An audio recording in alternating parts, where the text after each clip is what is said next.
Hello, everybody, and welcome back to the second shelf and to another recent reads on Sunday. But first, the booker. I did better than most years. The winner, Shuggy Bane, was in my top 3, so I'm improving. Who knows? Maybe at some point I will even be able to predict a winner. But anyway, I just wanted to get that out there. Pat myself on the shoulder. And the other thing I wanted to briefly mention is the BookTube Prize. Most of you will be familiar with the BookTube Prize organized by Robert from Bad Horz. Now I'm coughing. Excuse me, in which it's a prize judged by people active on BookTube, whether you are a creator or whether you are a commenter or a regular viewer, you can be a judge. There are several rounds. You can choose between fiction and nonfiction. You can choose to judge only one round, which means each round means you have to read 6 books and rank them. But it's a fabulous, to quote Adam, community building exercise, and it's really fun.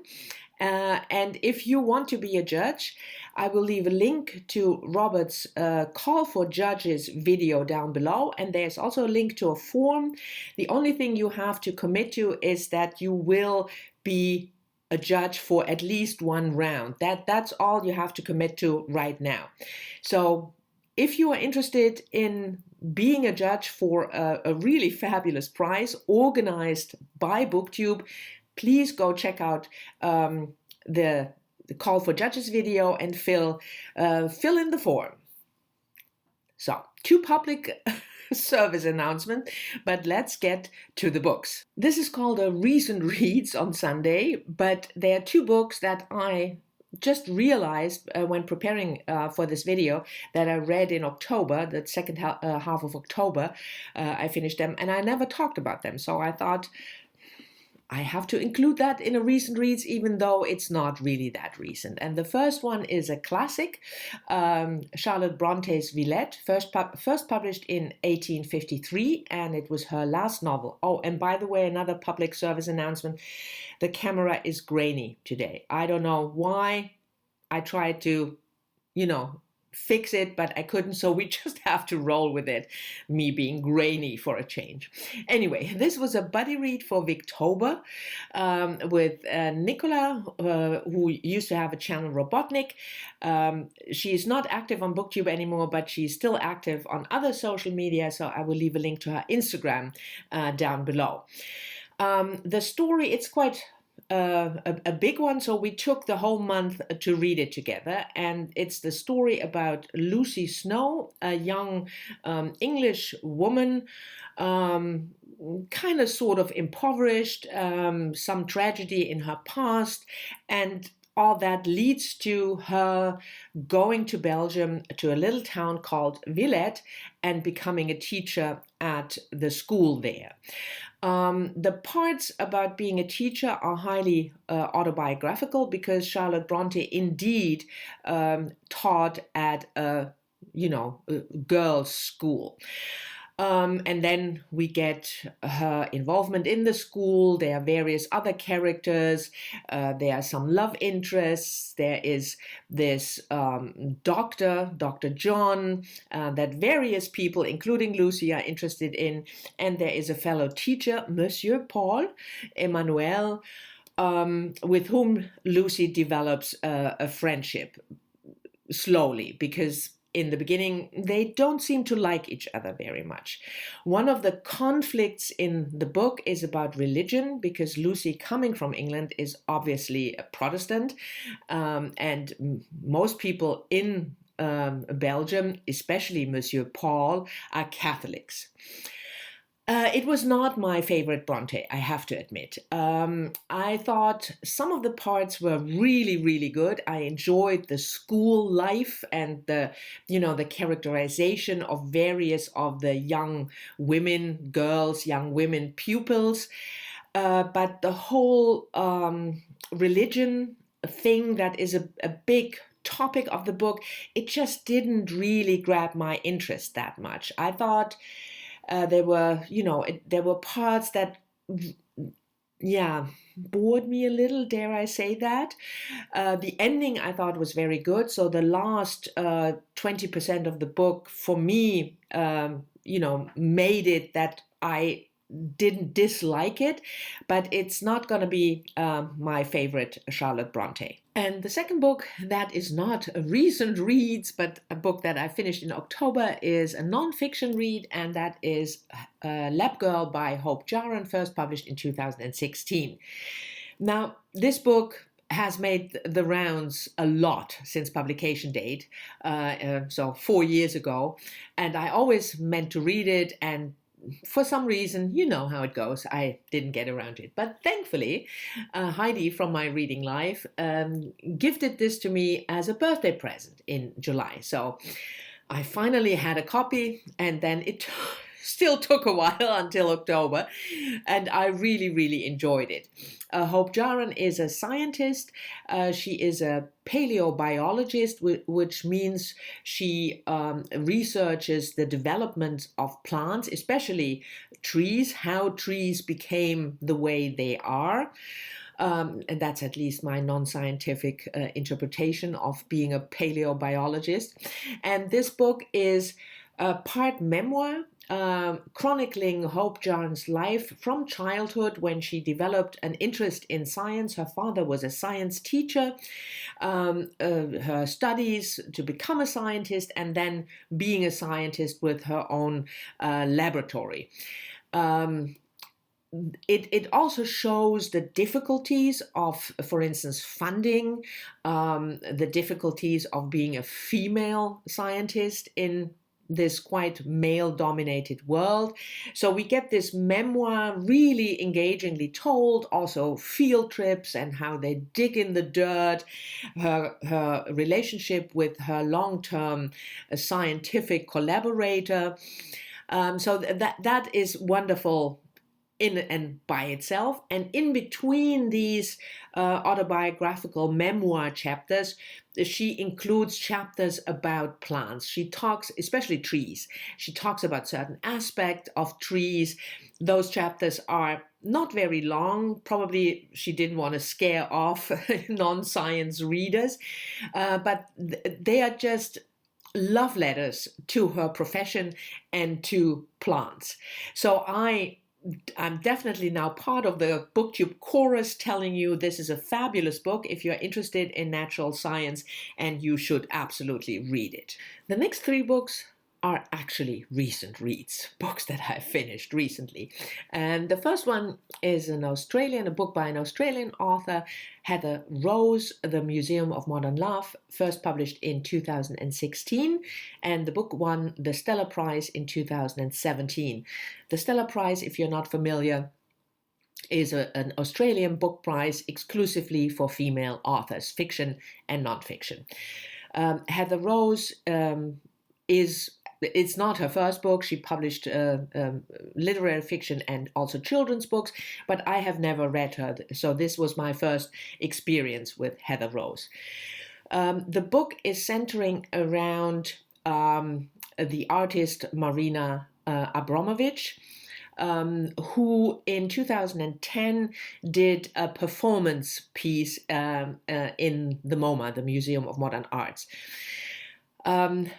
She sat on a chair for 8 hours, across a table, another empty chair, and people coming to the museum could sit there for however long they wanted and look at her. There were no words spoken. She didn't say anything. She didn't move. She just looked at the person across. She did that for 75 days, 8 hours a day, and there were more than 1,500 people who chose to sit across her, and many more, I think around 800,000 or so spectators watching the performance. So that is the sort of premise of the book, this event that took place in 2010. And then Heather Rose constructs a story around it, focusing on a main character, Archie Levy, a composer, musician, composing film music mainly, and his relationship with his wife, who we learn early on is hospitalized. That's what we gather in the beginning, and he doesn't see her anymore. We don't know why, we don't know exactly what happened to his wife. And then Archie Levy goes to the museum multiple times. He interacts with people. We get various perspectives. His is the most prominent perspective, but also some other people who visit the museum. We get a little bit of Marina Abramovich's perspective. And then the story develops around Archie and his family, his wife and children. You know, plot takes off from there.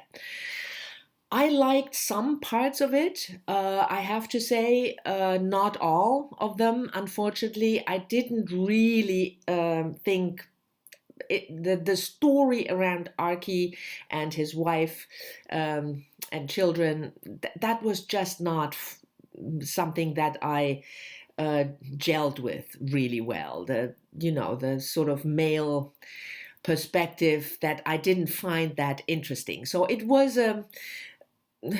it was only partly a success for me. But if you're interested in a book that really reflects on art, and especially if you're interested in Marina Abramovich and her performance back then you might enjoy reading this book. And the next book that I want to talk to you about is also by an Australian author, and that is Charlotte Wood's new novel, The Weekend, which was published earlier this year. Now, I read Charlotte Wood's Stellar Prize winning book, The Natural Order of Things, which a lot of people didn't like, and I loved it. So I had maybe too high expectations, because this book was good, but not fantastic. The premise is of the friendship of four women. I have to check the names, I'm sorry. Sylvie, Jude, Wendy, and Adele. They are all in their 70s. There's once famous actress, Adele, all kinds of, different lives they had, but they had this very long, deep friendship, and the book opens after one of the women, Sylvie, died, and the three others go to Sylvie's house in the countryside in order to clean out the house. And then you get the backdrop, of each of the women's lives, their relationship. One of the women has a relationship, or has had a relationship with a married man for decades. Adele is struggling with the lack of money and addiction. So it's about friendship. There's not much plot here, I have to say, and that is maybe one of the things why the book didn't really grab me as much as Charlotte Wood's earlier book. I certainly liked the fact that she wrote a book about women in their 70s. There are not that many books out there about, elderly people. But yeah, I felt that the story, if you can call it that at all, fell a bit flat for me. I mean, it is a book about friendship, and I think if you're maybe willing to not be too plot focused like I am, you might enjoy it better. It was not a bad book, certainly not. It was well written, but I felt towards the second half, towards the end, that it was not really going anywhere, or at least not enough for me to think that the book was excellent. And the last book I want to talk to you about is another nonfiction book, a memoir by Ariel Levy. The Rules Do Not Apply, first published in 2017. I read this book as part of my decade reading project, if you remember, in which that one of my reading projects for 2020, and I wanted to read a fiction and a nonfiction book that I missed reading from 2009, published between 2010 and 2019. So this was my nonfiction book pick for 2017. Ariel Levy is a journalist. She wrote for the New Yorker. I've just finished another nonfiction book by her, Female Chauvinist Pigs, about which I will talk in another, because it's for Nonfiction November, so we'll talk about that in another video. And this memoir is about her life that took a turn for the worse, to say the least, in 2012 when she was 38 years old. She was very successful as a journalist. She did mainly investigative journalism abroad, so she traveled all over the world to do her research and write her pieces. And in 2012, when she was 8 months pregnant, she had her last assignment before she would give birth to Mongolia. And then things go horribly wrong on all fronts, with her pregnancy, with her relationship, financially. And so this is a very, it's not a grief memoir, I wouldn't call it that, but it's certainly, the focus point is the years leading up to 2012 and the aftermath. And it's a book about a successful woman with, this attitude, nothing bad can happen to me. And I don't mean that in a condescending or negative way, but this, ambitious, positive, optimistic view on the world that everything will be fantastic, until it isn't. I really enjoyed her writing style. I thought the first part of the book was stronger than the second part. It had a little bit of a wrap-up problem in a certain way, which is understandable because you can't wrap up your life after something like that happened. But I thought it was certainly interesting if you like reading memoirs, if you like reading about a woman struggling to find her way and then struggling even more when everything goes wrong. Also in her relationship, her partner struggling with addiction. There's a lot in that book, and maybe it's a bit short for all the topics that are discussed, but I enjoyed it. I thought it was good. And like I said, if you're interested in memoirs, I can certainly recommend it. So these were my recent and not so recent reads that I wanted to chat with you about. Thank you very much for watching. I hope you've enjoyed it, and I hope you're all still safe and healthy. I'm looking forward to your comments as always, and I'll see you all soon in the next one.